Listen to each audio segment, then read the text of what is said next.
Those who are be introduced. Those who are for the motion, please say ayes. Those who are against, please say no. Ayes have it, ayes have it. The motion is carried and the bill is introduced.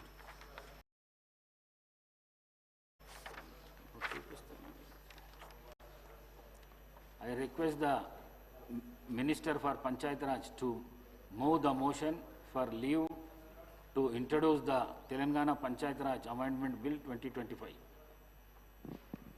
Honorable Speaker, sir, I beg to move for leave to introduce the Telangana Panchayat Raj Amendment Bill 2025. Motion moved.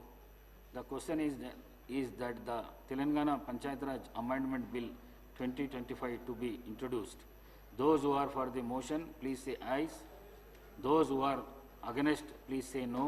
Ayes have it, ayes have it. The motion is carried and the bill is introduced.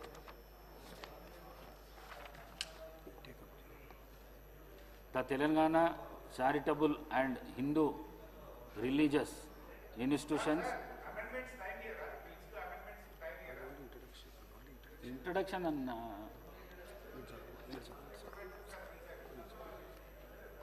Institutions and Endowments Amendment Bill 2025. I request the Minister for Endowments to move the motion for taking into consideration of the Telangana Charitable and Hindu Religion Institutions and Endowments Amendment Bill 2025.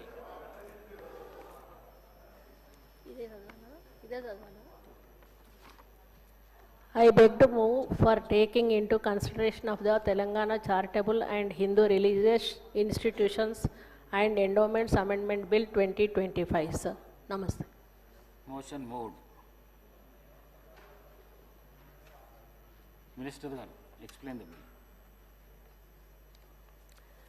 Sir ఈరోజు ఇప్పుడు మనం move చేసిన bill ఏదైతే ఉందో అది మరి హిందూ ధార్మిక పరిషత్కు సంబంధించినటువంటి బిల్లు సార్. అది ఇప్పటి వరకు కూడా మనం రాష్ట్ర విభజన జరిగిన తర్వాత ఎటువంటి బిల్లులలో కూడా యాక్ట్లలో కూడా మార్పు తీసుకురాలేదు.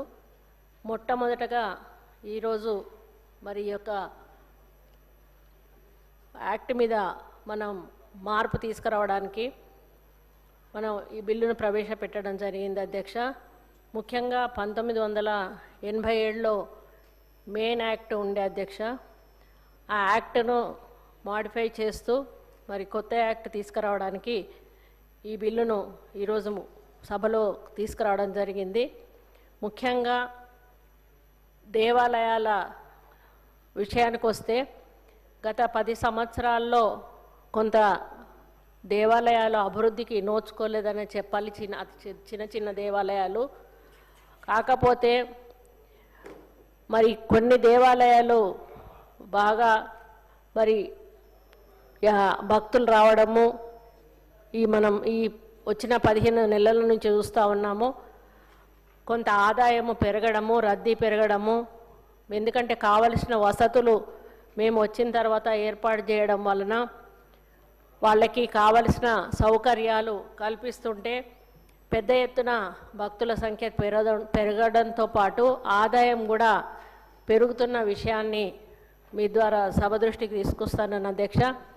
ముఖ్యంగా మన ముఖ్యమంత్రి గౌరవనీయులు రేవంత్ రెడ్డి గారి ముఖ్య ఉద్దేశం ఏంటంటే గుళ్ళను అభివృద్ధి చేయాలి, మరి భక్తులను ఆకర్షించాలి, భక్తులను ఎక్కువ పెద్ద మొత్తంలో మరి భక్తులను ఆకర్షించే విధంగా టెంపుల్స్ను డెవలప్ చేయాలి అనేటువంటి ఆలోచనతో వారు ఈ నిర్ణయం తీసుకోవడం జరిగింది అధ్యక్ష. ఈ యొక్క ఉచిత బస్సు సౌకర్యం కల్పించిన తర్వాత చెప్పాలంటే ముఖ్యంగా ఈ దేవాలయాల్లో భక్తుల రద్దీ ఎక్కువైందని చెప్పాల్సిన అవసరం ఎంతైనా ఉంది.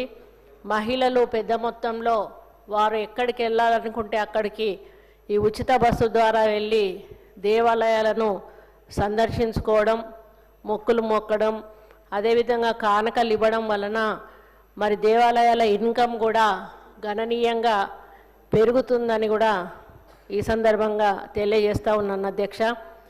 అయితే మేజర్ టెంపుల్స్లో రద్దీ ఎక్కువగా ఉండడం వలన మరి ప్రత్యేక శ్రద్ధ తీసుకోవాల్సిన బాధ్యత మా ఎండోమెంట్ డిపార్ట్మెంట్ మీద ఉంది కాబట్టి మేము మేజర్ టెంపుల్స్ ఏవైతున్నాయో వాటన్నిటిని కూడా దృష్టిలో పెట్టుకొని మరి ఎక్కడ ఏ చిన్న సమస్య ఉన్నా కూడా వెంటనే పరిష్కరించి భక్తులకు మంచి సౌకర్యాలు కల్పిస్తూ ఈరోజు వాళ్ళకి అన్ని ఏర్పాట్లు చేస్తూ ఉన్నాం అధ్యక్ష.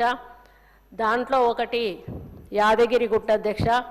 యాదగిరిగుట్ట మేము వచ్చినప్పుడు భక్తులకు కనీసం నిలబడడానికి నీడ ఉండేది కాదు, పైన త్రాగడానికి నీరు ఉండేది కాదు, వెళ్ళడానికి టాయిలెట్స్ ఉండేటివి కాదు, పడుకోవడానికి ఒక డామెట్రీ ఉండేది కాదు, మరి దర్శనం చేసుకోవడానికి వెళ్ళడానికి ఆ బండల మీదనే వెళ్ళే అలాగా ఉండేది, పైన నీడ ఉండేది కాదు. దానివల్ల భక్తులు చాలా ఇబ్బంది పడుతూ ఉంటే మేము అక్కడ కొన్ని కోట్ల రూపాయలతోటి భక్తులకు ఎన్నో సౌకర్యాలు ఈరోజు ఏర్పాటు చేశాం అధ్యక్ష. మరి అది అక్కడ ఇప్పుడు ఇన్కమ్ దాదాపుగా 200 కోట్ల పైన ఈరోజు ఇన్కమ్ వస్తూ ఉంది అధ్యక్ష సంవత్సరానికి. మరి ఆ యొక్క యాదగిరి గుట్టని ఒక మరి టీటీడీ స్థాయిలో పాలక మండలి ఏర్పాటు చేయాలనేటువంటి ఒక ఆలోచనతోటి మన ముఖ్యమంత్రి గారి ఆదేశాల మేరకు ఈ యాదగిరి గుట్టను మరి అక్కడ ఈ యొక్క పాలక మండలి ఏర్పాటు కోసం అని చెప్పి ఈ బిల్లు ఇక్కడ సభలో ప్రవేశపెట్టి మరి యాక్ట్ అమెండ్ చేయాలని చెప్పి మేము ఇది ప్రవేశపెట్టాము అధ్యక్ష. ముఖ్యంగా ఈ యాదగిరి